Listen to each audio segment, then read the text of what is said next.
And so they came to the hospital. They took the child away, and I wanted to help the mom in any way that I could. And so I became a safety service provider for this little girl. Well, this little girl ended up in the beginning, it started out 1 to 2 days. She would stay overnight with me, and one to two turned into 2 or 3. And eventually she was living with my husband and I for like 5 days out of the week, because the father was always bringing her over and asking me did I want to take baby early, and I would say yes.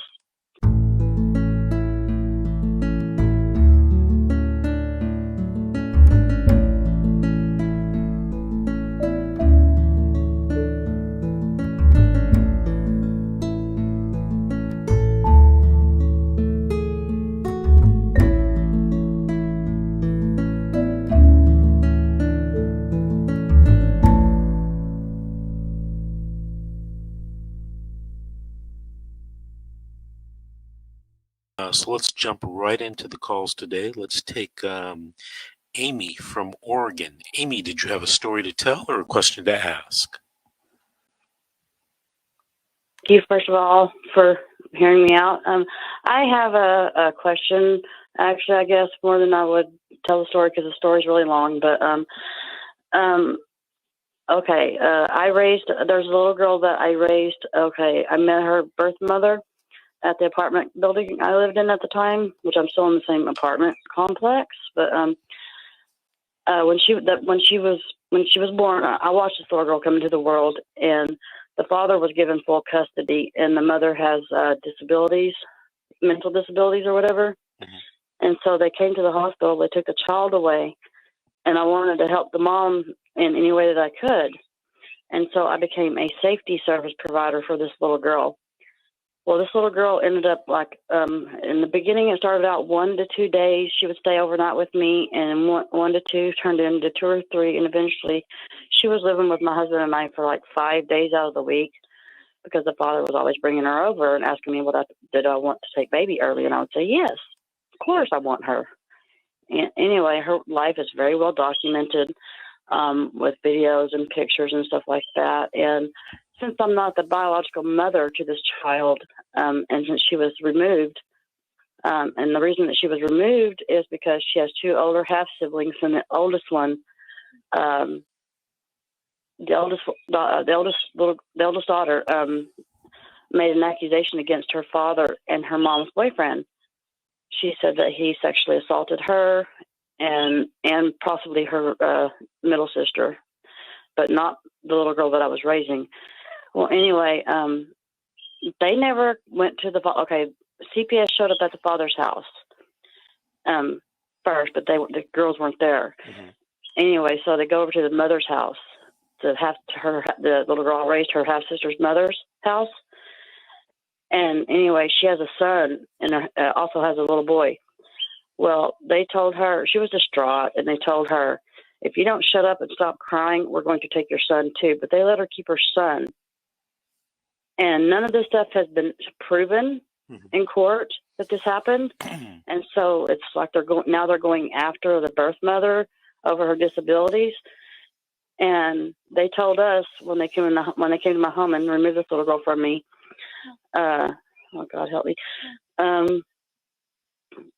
they told us to get certified to be foster parents, right?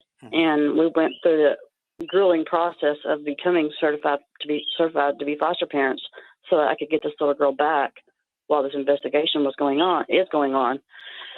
And it's been almost 2 years. Come June 17th of this year, it'll be 2 years that they've been in foster care. 2 years? Yes, because they keep pushing that out, and the caseworkers are saying that there's new testimonies made by the 2 half-sisters, and so that they would have to postpone it, which I know what they're doing. I know exactly what they're doing. But I raised this little girl. She called me mom. She called my husband dad. And we always told her, look, you got 2 mommies, you got 2 daddies, so you got twice the love, baby girl. And, they never gave the birth mom a chance to even mess up with either one of her children. She has another one that's in foster care too. They removed. And so as someone who's a non-relative, but yet I raised that little girl. Mm-hmm. I don't. Okay, yeah. At first, I didn't know what to do. I'm just doing whatever they tell me to do, right? And they told us to get certified. We did. We took parenting classes, a 6-week course parenting class for them. We got the right size, everything. Amy, hold on for a second. Okay. You're in the state of Oregon, right? Yes, sir. Okay, so have you talked to a lawyer in your state about helping you? I have tried to find a lawyer, and I can't find one in this town. But I've only recently started looking for an attorney because I was told that I had no rights because I'm not a bio parent to her. Well, you know what? That's what I have been told. Okay, that's not necessarily true. If your case was in California, for example, you definitely would have rights.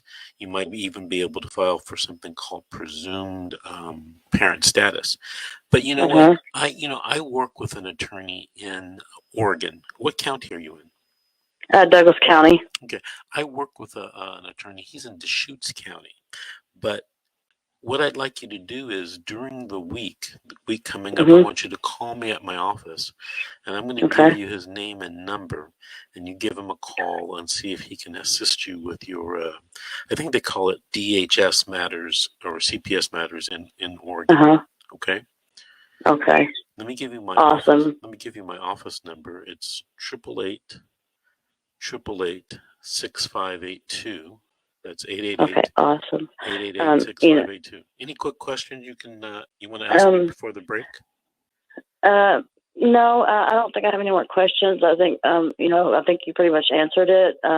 Just I want you to know that what you're doing is awesome and amazing. I mean, thank you, God, for someone like you, because I was just researching how to what to do when you're dealing with evil, lying CPS workers. And Mrs. G's, one of her videos popped up, and I have been in contact with her.